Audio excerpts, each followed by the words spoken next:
সকলকে নমস্কার। আমরা আলোচনা করব বসিরহাটে যিনি বিজেপির হয়ে লড়াই করেছিলেন, প্রতিবাদী মহিলা, সমাজের নিচু স্তর থেকে, সমাজের একেবারে পিছিয়ে পড়া স্তর থেকে আসা রেখা পাত্র। তিনি হারতে পারেন কিন্তু হারিয়ে যাবেন না। নির্বাচনে হেরেছেন কিন্তু রাজনীতির ময়দান থেকে তিনি হারিয়ে যাবেন না। রেখা পাত্র আগামী দিনে পশ্চিম বাংলার রাজনৈতিক আকাশে উজ্জ্বল নক্ষত্র হয়ে বিরাজ করবে। অনেকে জিজ্ঞাসা করতে পারেন যে রেখা পাত্রের মতো এরকম অনেকে তো রাজনীতিতে আসে চলে যায়, তিনি কি করে উজ্জ্বল নক্ষত্র হবেন এটা আপনি বলছেন? বন্ধুগণ, স্বাধীনতার পরে বিজেপি 1980-তে যখন জন্মগ্রহণ করল, 1980-তে বিজেপি নাম নিয়ে আত্মপ্রকাশ করল, তারপর যতগুলো নির্বাচন হয়েছে পশ্চিম বাংলার মাটিতে সন্দেশখালী বিধানসভা থেকে কখনো বিজেপির কোনো প্রার্থী লিড পায়নি বা জেতেনি।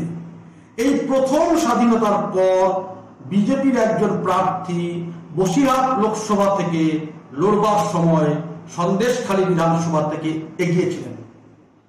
এর আগে 2014 সালে নরেন্দ্র মোদী প্রধানমন্ত্রী হলেন। 2014 নির্বাচন ভারতবর্ষের মাটিতে নরেন্দ্র মোদীর হাওয়াতেও লড়া হয়েছে। হিন্দুত্বের হাওয়া ছিল, নরেন্দ্র মোদীর প্রবল জনপ্রিয়তা ছিল, প্রধানমন্ত্রী হতে চলেছেন, হতে যাচ্ছেন, সবাই নিশ্চিত জানত। সেই হাওয়াতে বসিরহাট লোকসভা কেন্দ্র থেকে বিজেপির প্রার্থী ছিলেন শ্রমিক ভট্টাচার্য, আজ যিনি রাজ্যসভার এমপি। পশ্চিম বাংলার রাজনীতিতে বিগত কয়েক দশকের মধ্যে এইরকম রাজনৈতিক প্রতিভা সম্পন্ন বক্তা আসেনি। অসাধারণ বক্তা, অসাধারণ রাজনীতির জ্ঞান, পোর খাওয়া রাজনীতিবিদ। তখন বিজেপির সাধারণ সম্পাদক ছিলেন রাজ্যে। তিনি বসিরহাট থেকে 2014 সালে লোকসভা নির্বাচন লড়েছেন। তার পরবর্তী 2019 সাল নরেন্দ্র মোদী প্রধানমন্ত্রী, আবার প্রধানমন্ত্রী হবেন এটাও নিশ্চিত ছিল। সেই হাওয়াতে ওখানে নির্বাচন লড়লেন বিজেপির রাজ্যের সাধারণ সম্পাদক সায়ন্তন বোস।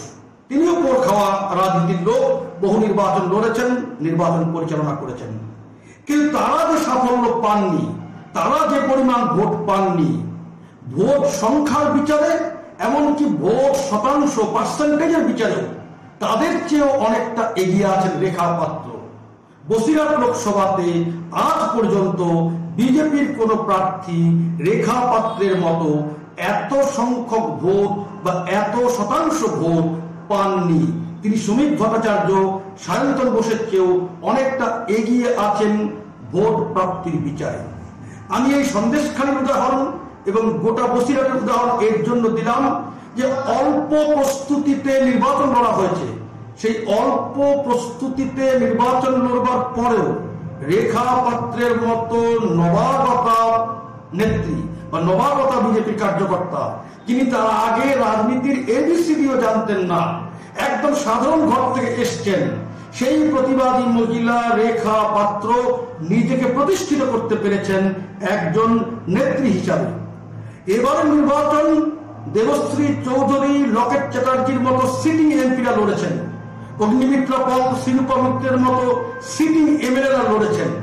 কিন্তু যে দুজনের সঙ্গে প্রধানমন্ত্রী নরেন্দ্র মোদী কথা বলেছেন তার মধ্যে একজন রেখা পাত্র। সেই রাজনৈতিক সম্ভাবনা আছে বলে প্রধানমন্ত্রী নিজেও তার সঙ্গে কথা বলেছেন এবং সব দিক বিচারে এটা নিশ্চিত, জোর দিয়ে আমরা বলতে পারি রেখা পাত্র নির্বাচনে হারতে পারেন কিন্তু রাজনীতির ময়দান থেকে হারিয়ে যাবেন না। রাজনীতিতে একটা নির্বাচনে পরাজিত হয়েছেন কিন্তু ভবিষ্যতে তার জন্য বিরাট রাজনৈতিক ক্ষেত্র প্রস্তুত হয়ে আছে। আমাদের সবার মানসিক সমর্থন এবং অন্যান্য সমর্থন রেখা পাত্রের দিকে প্রসারিত করতে হবে। আমাদের সবার মানসিক সাহস এবং সমর্থন রেখা পাত্রকে অদূর ভবিষ্যতে অত্যন্ত বড় মাপের দক্ষ রাজনীতিবিদ, রাজনৈতিক নেত্রী হিসাবে পরিগণিত করবে, এটা আমাদের স্থির বিশ্বাস। সকলকে নমস্কার। ভারত মাতার জয়।